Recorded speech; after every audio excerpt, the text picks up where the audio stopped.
be back. Hello, everybody. You ready for this week? I really am. Yeah, absolutely. You ready to provide some solutions to what we think ails not just Black America? Because if we can help provide solutions to Black America, we help supply solutions for the rest of America and the world, right? Absolutely. A rising tide lifts all boats. There it is. Yeah, we're going to offer some practical solutions well, and some, yeah. Yeah. I mean, you can listen to them if you want to or not. Right? Absolutely. We're just going to provide them. But there are some people that I have a lot of confidence in that I would highly recommend that the people listening today really pay attention and consider what's being said. Yeah. And, you know, we got somebody else. I got another light-skinned brother in the building with me today. Where do you find them? I mean, is it like a union or something? Hey, you know. Is there a union of light-skinned brothers? You know, former ABC reporter. Yes. Charles Thomas, my man. Welcome to Black and Right. First timer.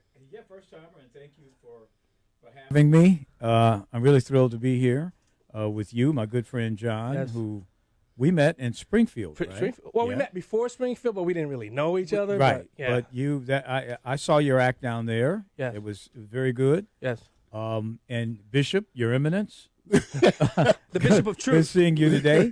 And let's roll. Let's roll. I'm ready to rock and roll. You know, before we jump into today's show, I got a call from some people here at the studio wanting me to take a call of an event that's going to be taking place next week about bikers who are backing the badge. So I want to welcome Joe Alger to the show. Joe, welcome to Black and Right. Hello, John Anthony. You got the most difficult job in the world, being a Black conservative male. Oh, woo. Yeah. Well, you know, that's one of the things that's the Bishop of Truth and I have been talking about the last couple of weeks. Just how tough it is to be Black and conservative, especially here in Illinois. How about a female Black conservative? Yeah. That's a rough one. Well, we have somebody like that who fits that bill coming on the show later. So, Joe, talk to us. What's going on? What's going on next week? Was that June 27th? A bunch of bikers out here? Well, not just bikers, although we're the ones that started it. Me and my good friend Doug Jackson, who he's a principal over at the Woodstock Harley-Davidson, super patriotic guy. When I got back from Florida, I'm a snowbird. As soon as I got back from Florida a week ago, I'm like, what the heck is going on up here? So I just called Doug, and I said, man, we got to do something. The guys that hold the thin blue line are the guys that that's a thin blue line between that and anarchy. Yes, we got to do something. And he said, well, great, we can do a back the blue ride, and then we'll do a ride for Black Lives Matter. And I didn't say anything, and I thought he was kidding me, and I just yelled out. Yeah. I won't say what I yelled out, but well, not for radio. It may not be good for radio, so don't.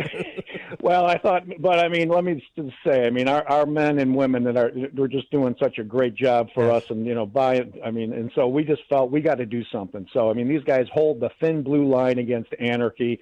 As soon as I mentioned that to Doug, he was right on board, and he said, well, let's do it. So he's behind us 100%. So on next Saturday, if it had been my way, I'd have had it today. But he said, let's do it. So we got it going next Saturday, June 27th. We're meeting, start to get there about 9 o'clock. We're pulling out at 11. It's not just bikers. It's cars. It's one of the ladies I talked to said, make sure you say any legal vehicle, any licensable vehicle can come out. And we encourage the children, the families. And what we like to do is go to the police stations. We'll be going to the Crystal Lake Police Station. We'll be going to the McHenry Police Station. Will be going to the Sheriff's Police and the Woodstock Police. But we encourage the police officers, even if they're off duty, come to the police station, bring your families, bring your children, bring your relatives, and see what this community is all about, and see how they back you and really want to back that thin blue line against anarchy. Wow, I really appreciate what you guys are doing because our police officers they seem like they're under assault. They're under a lot of pressure. There's a lot of condemnation, and seems like the society is losing confidence in them. So something like this can really go short to encourage them. About Atlanta, and what's going on down there. The police officers are calling off now because they feel marginalized. What do you think about that? What's going on there and across the country with our police? Well, I mean, obviously what's happened is they didn't have the show of support that we want. That's exactly what, you know what, I don't live in Atlanta. I don't know what's going on over there. I mean, the governor's a good guy. I suppose, I'm just going to guess they got some kind of a whack job mayor that's going to allow this stuff to go on. They got a good governor. Most of these places, Joe. And you live in you live in Illinois, and you see what's happening. We got a whack job mayor in Chicago. We got a whack job governor, and you're going to get a bunch of whack jobs taken over. So I don't know what's going on in Atlanta, but I suspect they didn't have a back the blue ride going on. No. And that's what. So I mean, obviously, what's happened is it's just anarchy, and good heavens! I mean, I'm a veteran. I know lots of guys that they can defend their house. I mean, we've got, thank God for the Second Amendment. We can defend ourselves, but I don't want to do it all my life. I don't want to have to defend myself for the rest of my life. I want our police officers in society to do that. That's what I want. I want that thin blue line to be there for us, and that's what happened in Atlanta. That's what happened in Chicago, and you know what? I don't blame them for walking off the job. I mean, I don't mind. And you know what? I got a feeling if they weren't getting paid, but they knew the people were behind them, they'd still be out there. I know they'd still be out there. But if you know what, you're not going to be out there if people aren't going to be supporting you. That's 90% of the game. Money's a big thing, but I'll tell you what. If you said, you know what, we can't pay you for a week, but we still need you to be out there because we support you. Yes. Those guys and those men and women would be there on the line. But when you got people that just, when they just crap on you, you're not going to. What do you kill me for? And you got families, and that's what we want to. I mean, I can't control what's going on in Atlanta. I sure as heck can't control what's going on in Chicago. I can't control what goes on here, but we can show our police. And we can be the I've been voice. with the Patriot Guard. I've ridden with these police officers in the dead of night, all through over the with guys that were killed in action, and we've stood for our men and women who have died.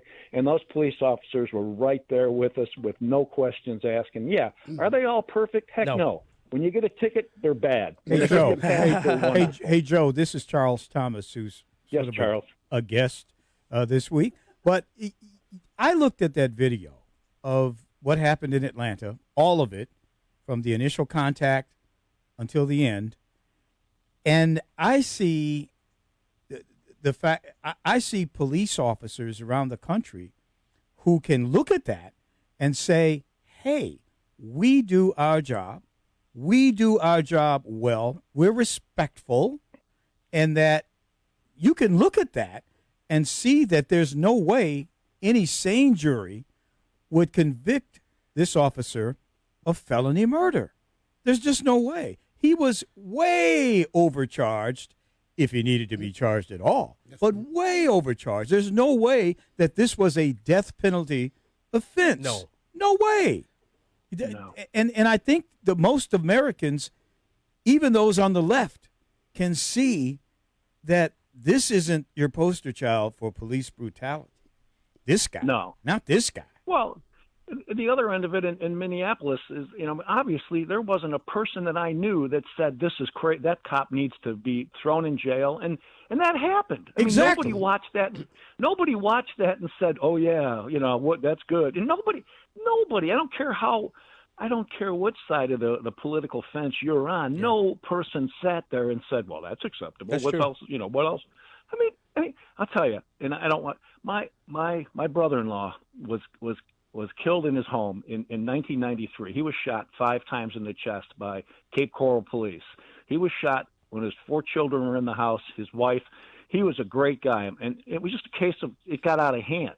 Yeah. But that family walked away from that, and they held their heads up high, and they're successful, and they moved on, and I moved on, and nobody went on and said, we got to burn down the police department. Yeah. And no, I mean, this is a new America. That 90%. Joe, we live in a new. So, Joe, is there a website? Is there a Facebook post that people can follow to find out all the information about the ride coming up on April 27th? Oh man.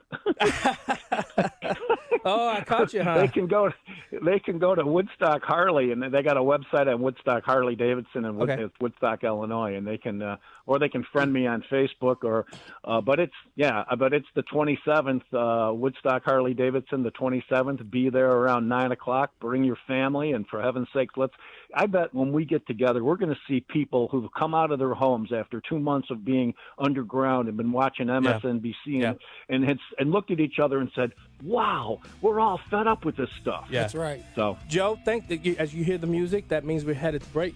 Thanks so much for joining. Thank you for having me on, John Anthony. Hey, Joe, I'll also put that on my Facebook page for the event, so those who are listening to the show can find it as well. Thank you so much.